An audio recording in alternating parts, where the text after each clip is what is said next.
Hello, नमस्ते, good morning. कैसे आप? आई होप आप अच्छे होंगे।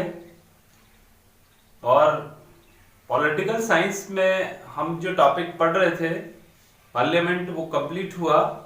आज हमारा जो टॉपिक है बड़ा इम्पोर्टेंट टॉपिक है। और हमारा जो आज का टॉपिक है वो न्यायपालिका, जुडिशरी, सर्वोच्च न्यायालय, सुप्रीम कोर्ट। तो देखिए, क्या है न्यायपालिका, क्या है सुप्रीम कोर्ट, इसका इंट्रोडक्शन हम लोग यूं देखें। जैसे आपको पता है सरकार के 3 अंग होते हैं और सरकार के तीनों अंगों में व्यवस्थापिका जो है वो कानून बनाती है, कार्यपालिका उसको लागू करती है और न्यायपालिका उसकी व्याख्या करती है। ये हम लोग छोटी क्लासों से पढ़ते आ रहे हैं, ये आपको सामान्य जानकारी है। आज आप लोग जो पढ़ रहे हैं वो ये पढ़ना चाह रहे हैं आप लोग कि आप लोग ये समझने की कोशिश करें कि वास्तव में न्यायपालिका कितना इंपॉर्टेंट है और क्यों सरकार के महत्वपूर्ण अंगों में आता है। तो न्यायपालिका को लेकर आप कॉन्सेप्ट थोड़ा सा यूं सोचिए, जैसे कानून बनाने वाली संस्था ने कानून बना दिया, चाहे जैसा कानून बना दिया, कार्यपालिका ने उसको बिना देखे ही, बिना कुछ किए ही, तोड़ मरोड़ करके अपनी तरफ से और कुछ जोड़ के और उसको थोप दिया आप लोगों के ऊपर, देश के ऊपर। तो देश का क्या होगा, जनता का क्या होगा? जहां डेमोक्रेसी है वहां इस तरह की बातें। तो ऐसी चीजों को रोकने के लिए कि जो बनाए गए कानून थे, जो आदेश थे, प्रस्ताव थे, वो जो डिसीजन आपने लिया है, कार्यपालिका ने जो लागू किया है, सही है गलत है, ऐसी चीजों को जांचने का काम होना चाहिए। और ये लोकतांत्रिक देशों में ये काम न्यायपालिका के पास में है और न्यायपालिका इनको देखती है और डिसीजन देती है कि गलत है तो उसको रिजेक्ट भी कर सकती है। तो न्यायपालिका क्यों जरूरी है, क्या है, इसके बारे में हम देखें। तो आइए स्टार्ट करते हैं टॉपिक को। तो देखिए, न्यायपालिका न्यायपालिका की जो सर्वोच्च संस्था है वो है सर्वोच्च न्यायालय। न्यायपालिका अपने आप में एक अंग है और स्तंभ है और उसका काम करने का जो स्ट्रक्चर है वो सर्वोच्च न्यायालय ऊपर टॉप मोस्ट में, जिसको आप क्या कह सकते हैं, सुप्रीम कोर्ट कह सकते हैं, उच्चतम न्यायालय कह सकते हैं। उसके नीचे फिर प्रत्येक राज्यों में हाई कोर्ट्स बने हुए हैं, फिर उसके बाद डिस्ट्रिक्ट लेवल पर जिला कोर्ट्स होते हैं, सिविल कोर्ट्स होते हैं। ये आप स्ट्रक्चर में पढ़ेंगे। पहले आप ये समझे हमें स्वतंत्र न्यायपालिका क्यों चाहिए, और हम लोग ये देखें कि हमारी जो न्यायपालिका वो क्या कार्य करती है। तो आपके दिमाग में ये प्रश्न उठना चाहिए कि एक न्यायपालिका जो है वो क्या क्या काम करती है, या उसके बिना हम क्यों नहीं रह सकते। प्रश्न 2 तरह के हो सकते हैं, क्यों जरूरी है, क्या इंपॉर्टेंस है, और क्या काम करती है, बात एक ही है। तो आप यूं सोचिए, जैसे आपकी कार्यपालिका या व्यवस्थापिका, या ये कहें कि आप लोगों का जो प्रशासक हो कितना ही अच्छा क्यों ना हो, आपकी कार्यपालिका कितनी क्यों ना हो अच्छी, आपका जो विधानमंडल है कितना ही अच्छा क्यों ना हो, अगर उसके अच्छी अगर आपके पास में स्वतंत्र न्यायपालिका नहीं है तो वो अच्छा राज्य नहीं कहा जा सकता। यानी आप ये कह सकते हो कि वो स्टेट जो है वो डेमोक्रेसी नहीं है, वो स्टेट एक कल्याणकारी स्टेट नहीं है, वो अच्छा स्टेट नहीं है, वो एक क्या है, तानाशाही स्टेट है। तो जरूरी है कि वहां पर एक स्वतंत्र न्यायपालिका होनी चाहिए और वह स्वतंत्र न्यायपालिका ही क्या करेगी, आपको न्याय दिलाएगी और आप में विश्वास जताएगी। तो हमारा जो कॉन्स्टिट्यूशन है, हमारा जो संविधान है, वो एक स्वतंत्र न्यायपालिका की व्यवस्था करता है। और उसमें ये है कि जैसे मान लीजिए कि एक प्रशासक अपने आप को इस तरह से बना लेता है, जैसे साउथ अफ्रीका में किम जोंग है, इस तरह का अगर वो अपने आप को साबित कर देता है तो कोई मतलब नहीं, डेमोक्रेसी है ही नहीं। इसके अलावा और देखिए, आप लोग आपने पढ़ा फ्रांस की क्रांति, पीछे की जो 10th क्लास वगैरह में आपने पढ़ा होगा, फ्रांस की, वहां पर लुई 14 शासक हुए थे और उनका स्टेटमेंट क्या था पता है, आई एम स्टेट, मैं ही राज्य हूं, और मेरे मुंह से निकला हुआ शब्द ही क्या कानून है। तो वो तानाशाह थे। ऐसी स्थिति में उन्हें रोकने के लिए एक स्वतंत्र निकाय होना चाहिए। तो ये हमारे संविधान में ये बात करी गई है। तो देखिए, पहला काम हम देखते हैं, संविधान की व्याख्या और सुरक्षा करना कौन करता है, आपकी न्यायपालिका। न्यायपालिका का मुख्य काम हमारा जो कॉन्स्टिट्यूशन है, संविधान है, संविधान एक दस्तावेज है, एक दस्तावेज है, और उससे उस देश ऐसा प्रावधान है जिससे वो देश क्या करता है, रनिंग करता है, संचालित होता है। और उस संविधान अपने आप में क्या है, दस्तावेज है, डॉक्यूमेंट है, एक बुक है, किताब है।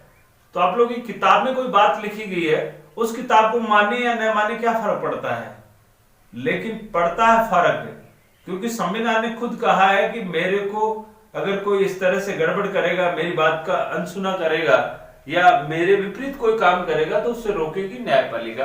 तो संविधान की व्याख्या, संविधान क्या करता है, व्याख्या करता है, संविधान की व्याख्या करती है न्यायपालिका, इसमें क्या लिखा हुआ है, शब्द का अर्थ क्या है और आपने इसको तोड़ मरोड़ कैसे दिया, उसकी व्याख्या करती है और उसके अकॉर्डिंग शासन करवाती है। यानी आप ये कह सकते हो कि वो सुरक्षा करती है। संविधान की सुरक्षा करने का काम और उसको मेंटेन करने और व्याख्या करने का काम जो करती है वो न्यायपालिका करती है। अगर न्यायपालिका नहीं होगी तो सरकारें किस तरह से भी उसका रूप बदल सकती हैं, अपने आप को शासक घोषित कर सकती हैं, कैसे भी अधिकारों को छीन सकती हैं। तो संविधान में क्या लिखा हुआ है ये न्यायपालिका बताती है और उसको बचाती है। अगर इसको कोई गलत करता है, इसके खिलाफ कोई काम करता है तो उसको संविधान को बचाती है, सुरक्षा प्रदान करती है। दूसरी बात, हमारे समस्त नागरिकों को क्या दिया गया है, 6 प्रकार की क्या दिए गए, अधिकार दिए गए हैं। 6 प्रकार के अधिकार संविधान में दिए गए, भाग संख्या 3 में आर्टिकल 12 से 35 में लिखा हुआ है। और 6 प्रकार की आपको क्या दी गया, राइट्स दिए गए। उसमें दे तो दिया आपको, कॉन्स्टिट्यूशन में लिखा हुआ है कि आपको 6 प्रकार के क्या है, अधिकार हैं, लेकिन इन अधिकारों को देने से थोड़ी होगी, इनको फॉलो भी तो हो। जैसे आपका समानता है, स्वतंत्रता है, शोषण है, धर्म, शिक्षा, संस्कृति है, इनमें से किसी भी अधिकार का उल्लंघन होता है। मान लीजिए आपको शिक्षा ही नहीं मिल रही है तो आप कहां जाएंगे, ये बात भी न्यायपालिका तय करती है कि इस व्यक्ति के अधिकार का हनन हुआ है। तो संविधान में जो मौलिक अधिकार है उनकी रक्षा का जिम्मा भी किसके पास है, न्यायपालिका के पास में। और आप लोग न्यायपालिका में जाएं तो ऐसी सुप्रीम कोर्ट आर्टिकल 32 के तहत और हाई कोर्ट आर्टिकल 226 के तहत रिट जारी करता है और मौलिक अधिकारों की रक्षा करता है। तीसरी बात करें हम लोग तो सरकार या किसी एक को तानाशाह होने से रोकती है। सरकार मान लीजिए मेजोरिटी में है, खूब सारा बहुमत मिल गया उसको और वह अपने आप को कह सकती है कि मुझे तो जनता ने जिता के भेजा है, इसलिए मैं चाहे जैसे डिसीजन ले सकती हूँ, चाहे जैसे मैं काम कर सकती हूँ। तो वो किसी भी प्रकार का काम करे, उस काम को करने से पहले डेमोक्रेटिक तरीके से होना चाहिए। उसकी तानाशाही को एक व्यक्ति भी ऐसा कर सकता है, एक समूह भी कर सकता है, वो सरकार भी कर सकती है। तो तानाशाह होने से भी बचाती है न्यायपालिका। और उसके बाद सबसे इंपॉर्टेंट अगर बात करें कानून की शासन, कानून की शासन का मतलब यहाँ है rules of law, rules of laws. Rules of laws का अर्थ है कानून के शासन के सिद्धांत का अर्थ है या कानून के शासन का क्या भाव है। तो देखिए यहां हम ये कह सकते हैं कि कानून के समक्ष सब समान है, सब समान है कानून के समक्ष।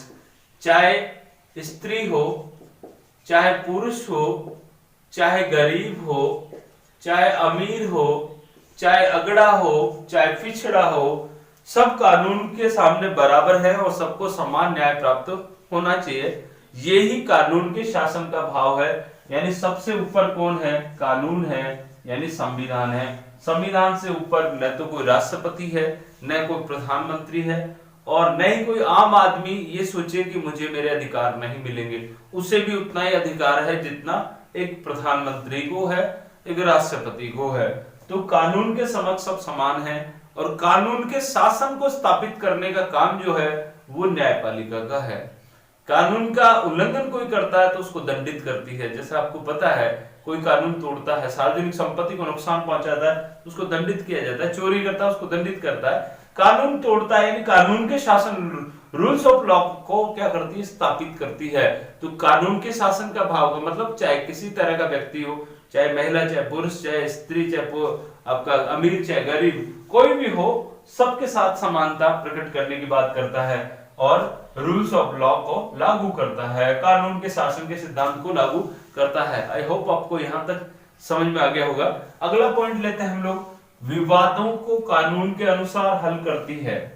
विवादों को कानून के अनुसार हल करने का मतलब, हमारा देश भौगोलिक परिस्थितियां अलग अलग हैं और भौगोलिक परिस्थितियों के अनुसार अलग अलग है और डाइवर्सिटी पाई जाती है देश में। हमारी जाति के नाम पर, धर्म के नाम पर, क्षेत्र के नाम पर विविधताएं हैं और इन विविधताओं की वजह से उसके बावजूद हम एक छत के नीचे रहते हैं, लेकिन आपस में किसी के क्या विचार हो सकते हैं, किसी के धर्म के नाम को लेकर और विचार हो सकते हैं, मेरे विचार अलग हैं, आपके अलग हैं, तो कहीं ना कहीं विवाद तो होगा।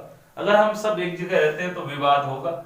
उस विवादों को हम आपस में मिल बैठ के निपटारा तो नहीं कर सकते, क्योंकि हो सकता है कि मुझे वो बात पसंद नहीं है, अगले को पसंद हो, मेरे को पसंद नहीं हो। इसलिए न्यायपालिका कानून के अनुसार उनके वादों को सुनती है, उनके मुकदमों को सुनती है और एक निष्पक्ष न्याय देती है जिस पर वो लोग सहमत भी होते हैं। तो विवादों का कानूनी निपटारा, किसी भी तरह का विवाद हो सकता है, संपत्ति को लेकर विवाद हो सकता है, विवाह विच्छेद को लेकर विवाद हो सकता है। तो इस तरह के जितने भी विवाद हैं उनका निपटारा भी एक स्वतंत्र न्यायपालिका के द्वारा होता है। तो ये आपकी ऊपर वाले जो 4-5 पॉइंट थे आपको ध्यान में रखने हैं। प्रश्न अगर आए क्यों चाहिए, क्या इंपॉर्टेंस है न्यायपालिका की और क्या कार्य करती है, तो आप कह सकते हैं संविधान की व्याख्या में सुरक्षा करती है, पहला मेरे साथ रिपीट कर सकते हैं। दूसरा, वह मौलिक अधिकारों की और मूल अधिकारों की रक्षा करती है। और तीसरा, सरकार या किसी एक की तानाशाही को रोकती है। और चौथा, कानून के शासन के सिद्धांत को लागू करती है और विवादों को कानून के अनुसार हल करती है। अब देखिए, ये सारी चीजें होने के बाद में आप लोग ये सोचिए कि इनको करने के लिए हमें किस तरह की न्यायपालिका चाहिए, किस तरह की न्यायपालिका होगी ताकि वह सबके बात को सुन सके और कानून का शासन स्थापित कर सके। तो इसके लिए जरूरी है कि वह न्यायपालिका स्वतंत्र होनी चाहिए। तो प्रश्न है, न्यायपालिका की स्वतंत्रता का क्या अर्थ है? तो न्यायपालिका की स्वतंत्रता का मतलब यहाँ किससे है? न्यायाधीशों की स्वतंत्रता से है। न्यायाधीशों की स्वतंत्रता, न्यायाधीशों की स्वतंत्रता का मतलब ये कहा गया है कि जो न्यायाधीश है वो स्वतंत्र होकर, निर्भीक होकर, भय मुक्त होकर, दबाव मुक्त होकर काम करे। यही न्यायपालिका की क्या है? स्वतंत्रता है। दोबारा से देखें, न्यायपालिका की स्वतंत्रता से आशय है कि न्यायाधीश बिना किसी दबाव के, बिना किसी भय के निर्भय होकर कार्य करे, न्यायिक कार्य को सुचारू रूप से चलाए, स्वतंत्र होकर, निडर होकर। वही क्या कहलाता है? न्यायपालिका की स्वतंत्रता। यानी न्यायाधीश अपने आप को सेफ महसूस करे तो ही तो वो बिना दबाव के कि सामने कौन खड़ा है। इसलिए आपने देखा होगा कि न्याय की जो देवी है, आपने देखा न्याय की देवी आंखों पर पट्टी बांधे हुए खड़ी रहती है, उसके हाथ में ऐसे तराजू होता है, उसमें आप 2 पलड़े होते हैं, आपने देखे होंगे, एक दोनों को बराबर करके ऐसे खड़ी होती है, आंखों पे पट्टी होती है। तो न्याय की जो देवी है वो आंखों पे पट्टी है लेकिन उसके बाद भी वो न्याय करती है। तो कानून अंधा है ऐसा कहा गया है। तो कानून अंधा कैसे है? कानून अंधा इसलिए है कि उसके सामने कौन है कटघरे में, वो ऐसे नहीं देखता, वो साक्ष्यों के आधार पर क्या करता है? न्याय करता है। इसीलिए आंखों पर पट्टी बांधे हुए है। ऐसे नहीं है कि न्यायाधीश जो बैठा होता है वो आंखों पर पट्टी बांधे बैठा हुआ, आंखों पर पट्टी बांधे हुए नहीं होता, लेकिन ऐसे कहा गया कि उसके सामने कौन है, अगड़ा पिछड़ा, स्त्री या पुरुष है, वो क्या करता है? कानून के अनुसार शासन करता है। यानी कानून का भाव होता है, साक्ष्य क्या कह रहे हैं, कानून क्या कह रहा है, उसके अनुसार वो सजा सुनाता है, उसके अनुसार व्यक्ति को बरी करता है। तो हम ये कह सकते हैं कि न्यायाधीश ऐसा कब करेगा? जब वो निडर होगा, जब उसके ऊपर इस तरह की कोई परेशानी नहीं होगी कि मेरा ट्रांसफर हो जाएगा, मेरी आलोचना होगी या मुझे हटा दिया जाएगा। तो वह भय मुक्त, दबाव मुक्त और निष्पक्ष और स्वतंत्र रहे, ऐसे प्रावधान होने चाहिए जिससे वह स्वतंत्रता पूर्वक कार्य करे। तो इसके लिए हमारे संविधान में कि एक न्यायाधीश या न्यायपालिका जो है वो क्या है? स्वतंत्र कैसे हो सकती है, उसके लिए कुछ प्रावधान किए गए हैं, कुछ उपाय किए गए हैं ताकि वह निष्पक्ष होकर काम कर सके ऐसा हमारे संविधान में किया गया है। क्या क्या प्रावधान है कि एक न्यायाधीश निष्पक्ष और स्वतंत्र होकर काम कैसे करे, उसके लिए बाकायदा संविधान में प्रावधान है, उपाय किए गए हैं। वो उपाय और प्रावधान क्या है अगली क्लास में पढ़ते हैं। आज की क्लास के लिए इतना ही, मिलते हैं अगली क्लास में। बहुत बहुत धन्यवाद।